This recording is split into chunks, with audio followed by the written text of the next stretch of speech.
Diamond আর রিদানের ভালোবাসায় দীর্ঘ ৫ মাস ধরে ডুবেছিল দর্শক। ডোনা ভৌমিক আর আয়ান ঘোষের ধারাবাহিক ডায়মন্ড দিদি জিন্দাবাদ মন জয় করে নিয়েছিল অনেক দর্শকের, কিন্তু টিআরপি লিস্টে খুব একটা জায়গা দখল করতে পারেনি ধারাবাহিকটি।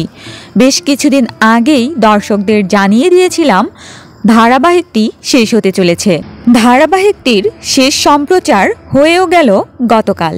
বেশ জমজমাট একটা এন্ডিং দিয়েই শেষ হয়েছে ডায়মন্ড দিদি জিন্দাবাদ ধারাবাহিকটি। শেষ পর্বে দেখা গেল সমস্ত বিপদ দূর হয়েছে গাঙ্গুলি পরিবারে।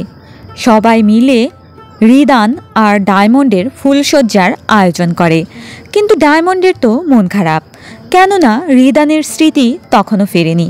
তবে পরবর্তীতে দেখা যায় রিদানের স্মৃতি ফিরেছে অনেক আগেই, সে আসলে নাটক করছে। এরপর রিদান জানায় ডায়মন্ডকে সে প্রচণ্ড ভালোবাসে। এরপর কিছু রোমান্টিক দৃশ্যের মাধ্যমে বিদায় নিল ডায়মন্ড দিদি জিন্দাবাদ ধারাবাহিকটি। এমনই মজার একটি এপিসোড উপহার দিয়ে দর্শকদের মাঝ থেকে বিদায় নিয়েছে ডায়মন্ড দিদি জিন্দাবাদ ধারাবাহিকটি।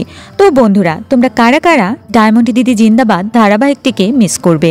রিদান আর ডোনা ভৌমিকের এই জুটি কারা কারা আবারও ফিরে পেতে চাও জানাতে পারো আমাদের কমেন্ট বক্সে।